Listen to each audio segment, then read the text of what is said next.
सुप्रभात। मैं जगेंद्र राणा। आज की हमारी आध्यात्मिक चर्चा का विषय है धार्यते इति धर्म। धार्यते इति धर्म। मनुष्य जीवन की सार्थकता इसी में है कि वो ये जाने और समझे कि वो क्या है, कौन है और इस संसार में किस लिए आया है। वैसे तो आहार, निद्रा, भय और मैथुन ये मनुष्य और जानवरों में एक जैसे हैं, किंतु मनुष्य में धर्म की प्रधानता है।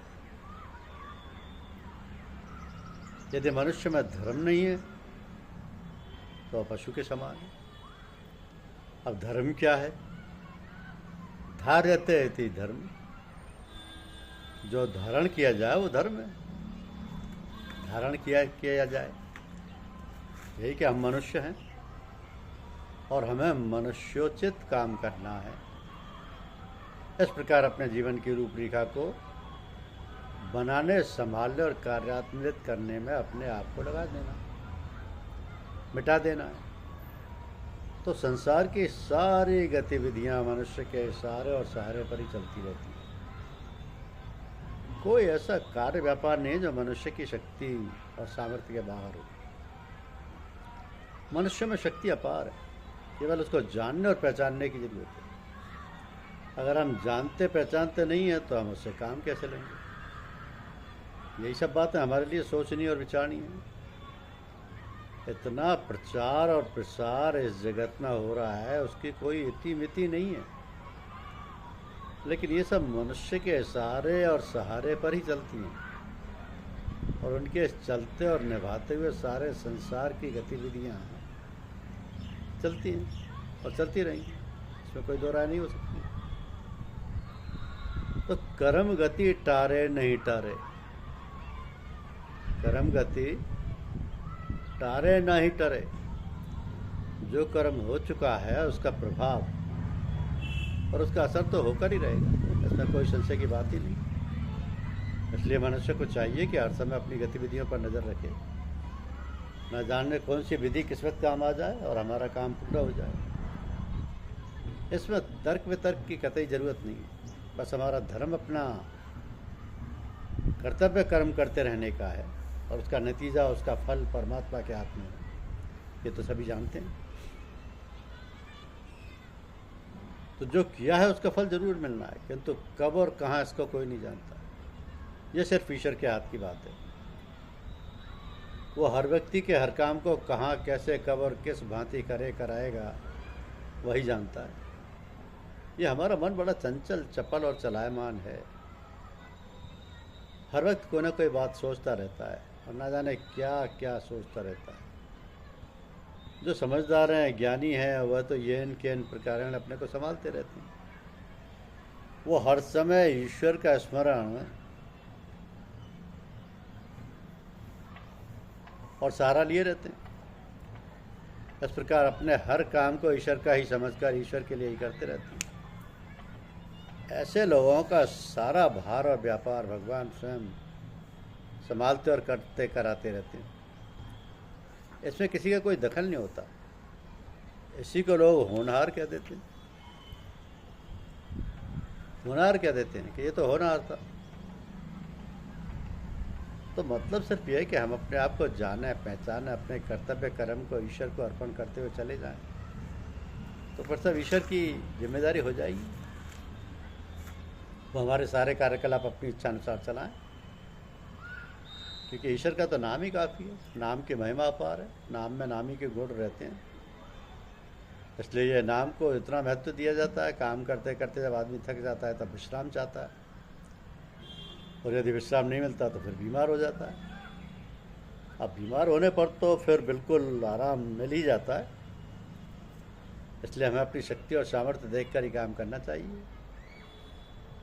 कोई एक दिन की बात तो है नहीं, ये तो हमेशा का धंधा है जो चलता ही रहता है, और चाहे अनचाहे उस धंधे को करना ही पड़ता है। करें क्यों ना, ये तो उसका कर्तव्य है। तो फिर उसके लिए हीला हवाला या बहाना नहीं करें, क्योंकि वह तो करना ही है। इसलिए जो कर्तव्य कर्म सामने हो उसको दिल खोलकर प्रेम से करके संपन्न कर देना चाहिए। जीवन निर्वाह के लिए कुछ तो काम करना जरूरी है, इसलिए जो भी काम सामने हो उसको पूरे शौक से करके समाप्त कर देना चाहिए। यह अपने सामने प्रत्यक्ष या अप्रत्यक्ष काम का स्वरूप होना चाहिए। तो इस प्रकार अपना दायित्व पूर्ण करके मुक्ति पथ प्रशस्त करना चाहिए। फिर जीवन में कोई कठिनाई नहीं आएगी, यदि आएगी भी तो उसका समाधान तुरंत हो जाएगा। ये ईश्वरीय गुण और व्यवस्था सदा सर्वदा चालू रहती है। अपने कर्तव्य कर्म के लिए सदा सर्वदा तत्पर रहना ही पुरुषार्थ है, और इसी से जीवन शांत और सुखी रहता है। बातों से नहीं, कर्तव्य कर्म के सुचारू निस्तारण से ही व्यक्तित्व सुंदर बनता है और चित्त भी शांत सुस्थिर हो जाता है। ऐसा जीवन बहुत सुखमय और सर्व सुखद बन जाता है। यही जीवन का उद्देश्य होना चाहिए कि राम राम सब कोई कहे, ठग ठाकुर और चोर, बिना भाव रीझे नहीं तुलसी नंद किशोर। कर से कर्म करिए विधि नाना, मन राखिए जहां कृपा निधान। मन राखिए जहां कृपा निधाना। तो मन को कृपा निधान में लगा दो। मन में ईश्वरीय गुणों का आविर्भाव हो जाएगा। जब ईश्वर से परमपिता परमात्मा से एकाकार हो जाता है, तब फिर वो परम वैराग्यवान प्रेम पूर्ण परमेश्वर गुणों से ओतप्रोत अपने आप को भूल जाता है, परमात्मा में लय हो जाता है।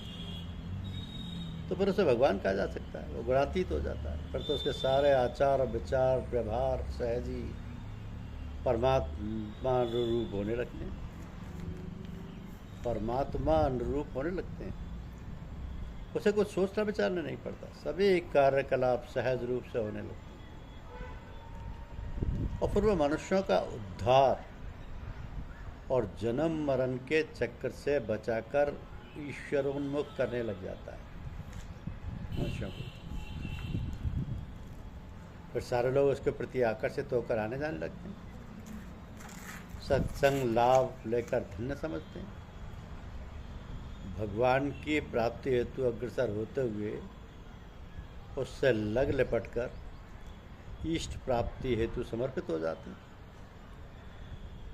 अनायास ही उनकी प्रवृत्ति धर्मानुसार प्रगति पथ पर भगवान को पाने की लालसा से भर जाती है। इस प्रकार मनुष्य का आरोहण होकर वह अपने परम पिता की गोद में जा बैठता है, जो कि मनुष्य का परम लक्ष्य है। तो ऐसे ही महापुरुषों के संग को सत्संग कहते हैं। ऐसा सत्संग दुर्लभ है। रामायण में कहा है कि बिनु सत्संग विवेक न होई, राम कृपा बिनु सुलभ न सोई।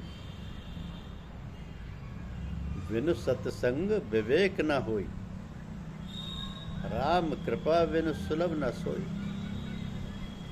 जिन मनुष्यों में जन्मजात संस्कार होते हैं, भगवान की ओर आकृष्ट होने से भगवत कृपा से उनको वैसा ही सत्संग और सहायता मिल जाती है, मिल जाती है। रामचरितमानस में मर्यादा पुरुषोत्तम भगवान राम के समस्त जीवन की झांकी को दर्शाया। अपने आप को और अपने बनाने वाले पैदा करने वाले को जान लेना समझ लेना है, वही व्यावहारिक जीवन में ढल जाता है। तभी वो पूर्णतः मनुष्य कहलाने का अधिकारी हो जाता है। और मानवीय गुणों को जब साकार रूप हो जाता है, तब वह मनुष्य देव श्रेणी में आ जाता है। अर्थात उसमें दूसरों के प्रति क्षमा मैत्री दया व करुणा का भाव आ जाता है।